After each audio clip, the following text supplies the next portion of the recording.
Sir, आपने कहा है कि कशीदगी बढ़ेगी, तो अब इन हालात में ये कहा जा सकता है कि इस्लामाबाद एमओयू जो है वो बहुत पीछे रह गया है और फिलहाल एमओयू पर अमेरिका और ईरान का वापस जाना मुश्किल नजर आ रहा है। दोनों इतने कॉम्प्लेक्स सिस्टम्स हैं कि कोई पता नहीं 48 आवर्स के बाद फिर हम नेगोशिएशंस कर रहे हो इसी एमओयू पर आगे लेकर चल रहे हैं। देखिए, जब तक ऑफिशियली एक अनाउंस, प्रेसिडेंट ट्रंप बार बार कह रहे हैं कि जी मैं जंग भी जारी रखूंगा और बातचीत के भी दरवाजे खुले हैं, they want to do deal.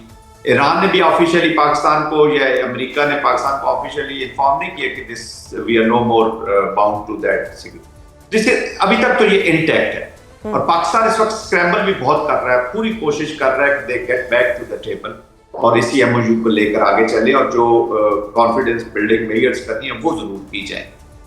लेकिन अभी तक इंटैक्ट है, जब तक ऑफिशियली खत्म नहीं होता we can't say it is no more there. Yes, on ground चीजें ऐसी बहुत अब आगे चली गई हैं कि अपरेंटली उसकी जो एफिकेसी है वो वीक जरूर होगी। एंड सर, ये वॉर आपको कहीं एंड होती हुई नजर आ रही है या नेवर एंडिंग वॉर है?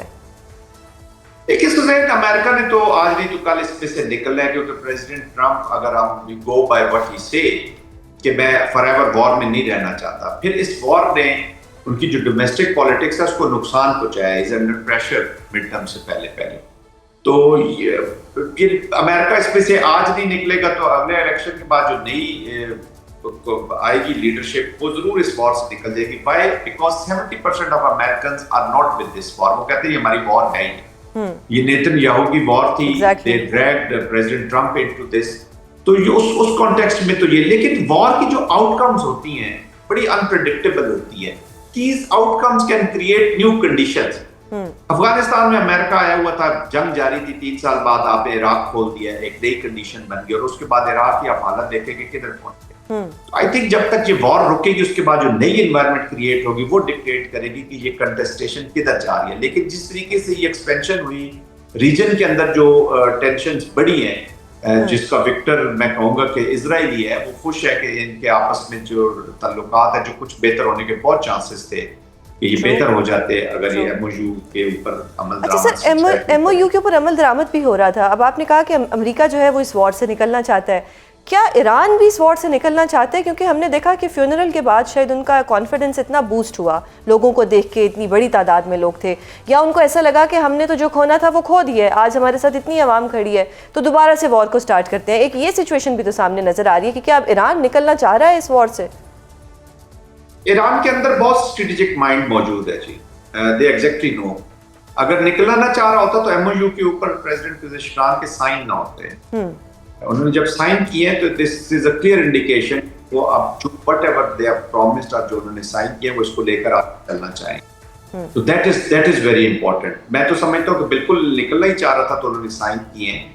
अब अनफॉर्चुनेटली जो अमेरिका ने ट्राई किया कि जी हम ओमानी पोस्ट अप करके निकालते हैं, यहाँ से दूसरा रूट एस्टेब्लिश करते हैं, और उस पर फिर ईरान ने डायरेक्ट अटैक किए, वार्निंग शॉट्स भी नहीं दी या हॉटलाइन का नहीं यूज किया। इसका मतलब है कि both are trying to achieve and maintain the control of Hormuz, क्योंकि हुर्मुज़ जो है वो टोटल ईरानियन कंट्रोल में अमेरिका नहीं अफोर्ड कर सकता। उसके रीजनल पार्टनर उससे नाराज होते हैं, उससे अलग होते हैं, उनकी ह्यूज इन्वेस्टमेंट है यूनाइटेड स्टेट्स।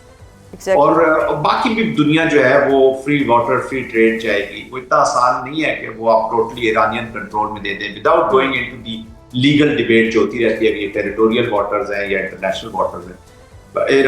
अमेरिका ने किया भी इसलिए ओमान के कि अगर ये इंटरनेशनल वाटर्स है तो फिर इंटरनेशनल लॉ लगेंगे, अगर टेरिटोरियल वाटर्स है तो हम ये रूट ही जो ओमान को जो हक करके जाता है उसकी कोस्ट के साथ रूट उसको इस्तेमाल करेंगे और ये क्लेम करेंगे कि ये फिर ओमानियन टेरिटोरियल वाटर्स है, because we all know where Oman is standing today. तो आई थिंक इसी कंटेस्टेशन की वजह से ये रिजल्टेंट है ये जो मौजूदा। अच्छा सर, जहाँ पे ईरान यूएस वॉर चली है, उनकी आपस की जो भी मसला था वो चलता रहा, लेकिन खलीजी ममालिक ने बड़ा सफ़र किया है।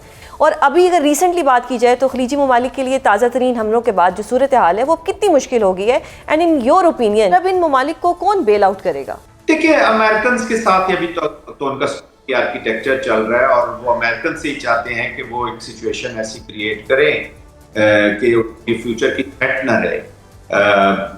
Not all but few GCC countries like, देखे ना, कतर ने मीडिएशन का भी हिस्सा थे, जनाजा में भी गए, चीजें भी ठीक करना चाहते थे। सऊदी अरेबिया ने भी लॉट ऑफ रिस्ट्रेंट शो किया पाकिस्तान की वजह से, कतर ने पाकिस्तान की वजह से रिस्ट्रेंट शो किया, कुवैत ने किया।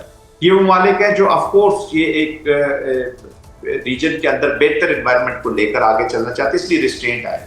लेकिन कुछ ममालिक ऐसे भी हैं जो चाहते हैं कि अभी इसी वॉर को लॉजिकल एंड तक पहुंचाया जाए और ईरान का ये जो बकौल उनके लिए जो थ्रेट है इसको खत्म किया जाए। तो ये वही मिसपरसेप्शन, हिस्ट्री, बहुत सारी चीजें इन्वॉल्व है। लेकिन अल्टीमेटली लूजर ये रीजन भी होगा, अल्टीमेटली लूजर ईरान भी होगा, अल्टीमेटली लूजर अमेरिका भी होगा।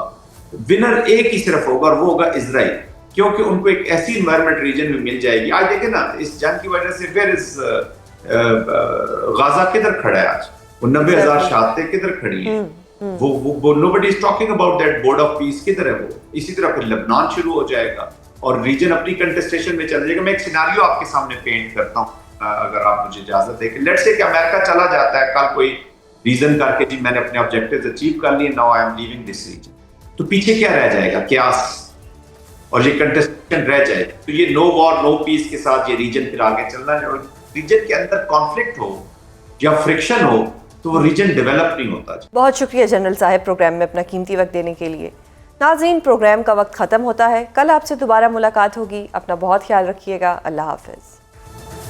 सर, आपने कहा है कि कशीदगी बढ़ेगी, तो अब इन हालात में ये कहा जा सकता है कि इस्लामाबाद MOU जो है वो बहुत पीछे रह गया है और फिलहाल MOU पर अमेरिका और ईरान का वापस जाना मुश्किल नज़र आ रहा है। दोनों इतने कॉम्प्लेक्स सिस्टम्स हैं कि कोई पता नहीं 48 आवर्स के बाद फिर हम नेगोशिएशंस कर रहे हो इसी MOU पर आगे लेकर चल रहे हैं। देखिए, जब तक ऑफिशियली एक अनाउंस, प्रेसिडेंट ट्रंप बार बार कह रहे हैं कि जी मैं जंग भी जारी रखूंगा और बातचीत के भी दरवाजे खुले हैं, they want to do deal. Iran ने भी ऑफिशियली पाकिस्तान को या अमेरिका ने पाकिस्तान को ऑफिशियली इन्फॉर्म नहीं किया कि this we are no more bound to that, जिससे अभी तक तो ये इंटैक्ट है। और पाकिस्तान इस वक्त स्क्रैम्बल भी बहुत कर रहा है, पूरी कोशिश कर रहा है कि they get back to the table और इसी MOU को लेकर आगे चले और जो कॉन्फिडेंस बिल्डिंग मेजर्स करनी है वो जरूर की जाए। लेकिन अभी तक इंटैक्ट है, जब तक ऑफिशियली खत्म नहीं होता we can't say it is no more there. Yes, on ground चीजें ऐसी बहुत अब आगे चली गई हैं कि अपेरेंटली उसकी जो एफिकेसी है वो वीक जरूर होगी। एंड सर, ये वॉर आपको कहीं एंड होती हुई नजर आ रही है या नेवर एंडिंग वॉर है? देखिए सुजैन, अमेरिका ने तो आज नहीं तो कल इसमें से निकलना है, क्योंकि प्रेसिडेंट ट्रंप, अगर हम गो बाय व्हाट ही से कि मैं फॉरएवर वॉर में नहीं रहना चाहता, फिर इस वॉर ने उनकी जो डोमेस्टिक पॉलिटिक्स है उसको नुकसान पहुंचाया। Is under pressure mid term से पहले। तो ये अमेरिका इसमें से आज नहीं निकलेगा तो अगले इलेक्शन के बाद जो नई आएगी लीडरशिप वो जरूर इस वॉर से निकल जाएगी। Why? Because 70% of Americans are not with this war. वो कहते हैं ये हमारी वॉर है ही, ये नेतन्याहू की वॉर थी, they dragged president Trump into this. तो ये उस कॉन्टेक्स्ट में तो ये, लेकिन वॉर की जो आउटकम्स होती हैं बड़ी